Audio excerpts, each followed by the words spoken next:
acompañarnos. La noticia que la administración Biden reanudará la deportación de migrantes venezolanos tomó por sorpresa a esa comunidad. En 2022 el presidente Biden había descartado esa opción. La posibilidad de enviarlos de regreso a esos estados no es racional. Un funcionario de la Casa Blanca le dijo a La Voz de América que no hay ningún cambio o mejoramiento en las relaciones con Venezuela, y este anuncio llegó solo porque el país finalmente aceptó recibir a sus ciudadanos deportados después de muchas solicitudes. El funcionario agregó que la reanudación de las deportaciones es un esfuerzo regional para abordar el histórico desafío de la migración irregular. Nuestras sanciones a Venezuela todavía están vigentes y continuaremos aplicándolas. Seguimos apoyando firmemente la restauración pacífica de la democracia, el regreso de elecciones libres y justas y el respeto a los derechos y libertades de los venezolanos. La diáspora venezolana en Miami cuestionó la decisión de la Casa Blanca. ¿Qué le va a pedir Maduro a cambio? ¿Qué le van a dar a Maduro a cambio? Porque gratis esto no es. Y la situación en Venezuela no ha cambiado ni la dictadura ha terminado. Entre tanto, en Venezuela, el gobierno de Nicolás Maduro dijo que el programa se llamará Vuelta a la Patria, sin mencionar nada sobre la relación diplomática con Estados Unidos. La migración venezolana de los últimos años es consecuencia directa de la aplicación de las medidas coercitivas unilaterales y el bloqueo a nuestra economía que se nos ha infringido de manera ilegal, ilegítima y reñida con el derecho internacional. En el Congreso no hubo muchas reacciones a la noticia de las deportaciones. Por ejemplo, el senador de Florida, Marco Rubio, afirmó en las redes sociales que Estados Unidos no tiene que tolerar ninguna migración en masa, sin pero referirse a las repatriaciones. Un accidente vehicular en México dejó 18 migrantes muertos. La mayoría eran nacionales de Venezuela y Haití. El accidente se registró mientras el autobús transitaba una carretera que comunica a Oaxaca con Coagnopalán. Unos 50 migrantes se transportaban en el vehículo, dijo la Fiscalía en un comunicado. Entre los muertos se encuentran 13 hombres, 2 mujeres y 3 menores de edad. El siniestro dejó a otras 27 personas heridas.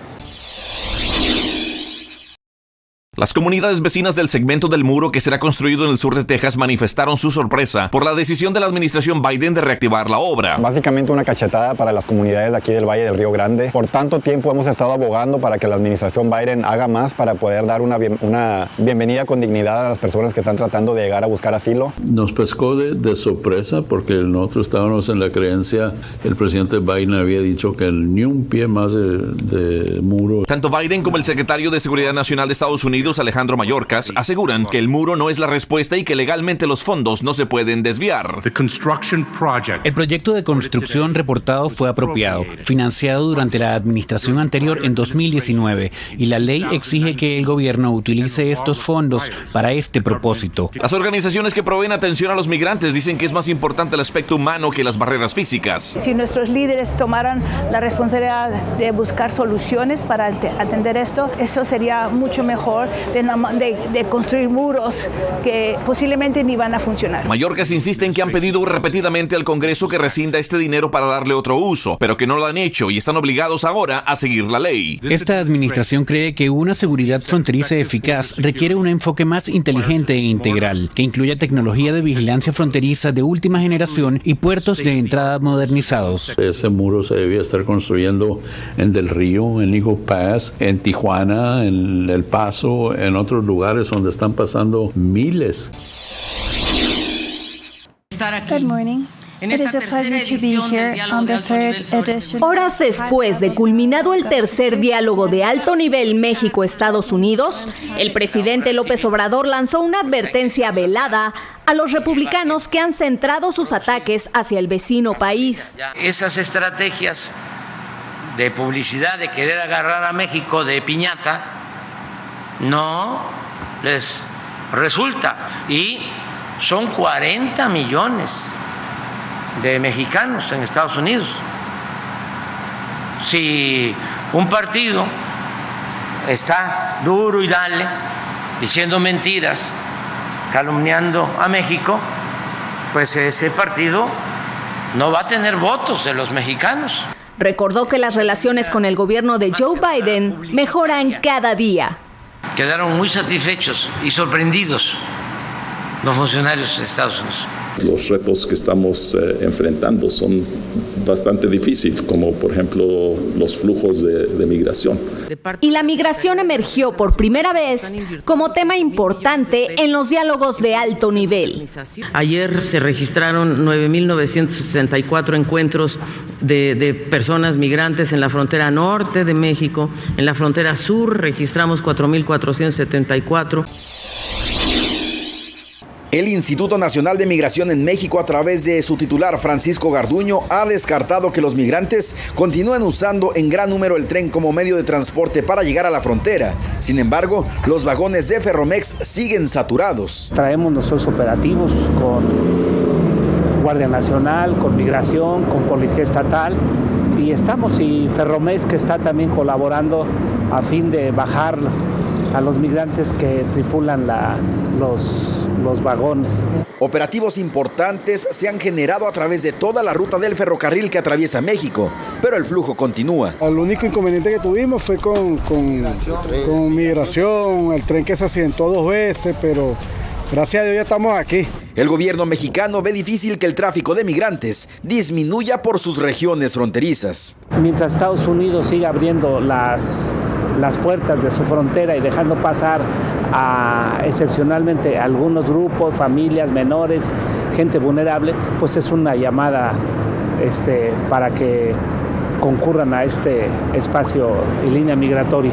Quienes ya llegaron a la frontera se muestran agradecidos y listos para entregarse a las autoridades norteamericanas. Hemos sufrido, hemos pasado una travesía dura, pero gracias a Dios hemos llegado hasta acá.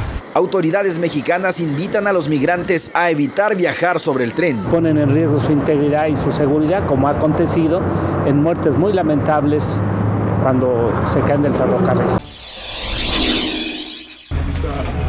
El alcalde Eric Adams visitó un hogar refugio y una fundación como parte de las primeras actividades que desarrolló en la capital ecuatoriana, luego de su primera parada en México.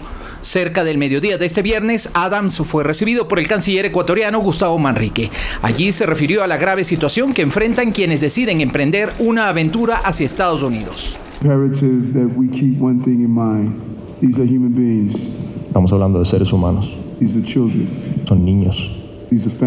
Son familias. Adams, quien realiza esta gira en medio de una masiva oleada de migrantes de distintos países latinoamericanos, también participó en un almuerzo junto a altos funcionarios del gobierno de Guillermo Lasso, que le explicaron cuál es el trabajo en políticas sociales. Tenemos realidades diferentes en cada uno de nuestros países y en la ciudad, pero definitivamente una responsabilidad compartida. El alcalde neoyorquino expresó también su preocupación por las causas de fondo para la migración: falta de empleo, aumento de la pobreza y falta de atención a sectores necesitados. Yo creo que en todas partes del mundo las ciudades están lidiando con situaciones similares, ¿sí? Y he visto que los esfuerzos que han hecho para recibir a los inmigrantes, procesarlos y darles alguna respuesta a sus necesidades es común. Los muertos, el río, los animales, el olor a los muertos, es una cosa muy fea, espantosa. Diego es uno de los cientos de migrantes que han logrado llegar a Guatemala después de atravesar la selva del Darién y los países de Centroamérica. Por ahora duermen en terminales de buses, mientras consiguen dinero para continuar su camino. A veces toca salir a vender algo o trabajar para poder tener los mismos medios para poder llegar a los Estados Unidos. La mayoría de migrantes son de origen venezolano. Porque Venezuela, la situación económica no da para vivir, no. La Organización Internacional para las Migraciones y UNICEF manifestaron su preocupación por el incremento del 198% en la llegada de migrantes a Esquipulas, municipio fronterizo con Honduras. Entre abril y septiembre de este año se observaron más de 105,000 migrantes en ese lugar, donde aproximadamente el 70% de las mujeres viajan con menores, según UNICEF, mientras el Instituto de Migración se dedica a expulsar a los migrantes que transiten de forma irregular. Analizar su situación migratoria para ver si llenaban los requisitos para poder entrar a territorio guatemalteco, y los que no la cumplían inmediatamente fueron expulsados por la frontera inmediata por Agua Caliente. De enero a septiembre de este año, más de 17,600 migrantes han sido rechazados de Guatemala. De ellos, más de 12,000 eran venezolanos. Estas imágenes de estanterías vacías no muestran un problema de desabastecimiento. Se trata de una ola de saqueos que azota a varias tiendas de cadena en Estados Unidos.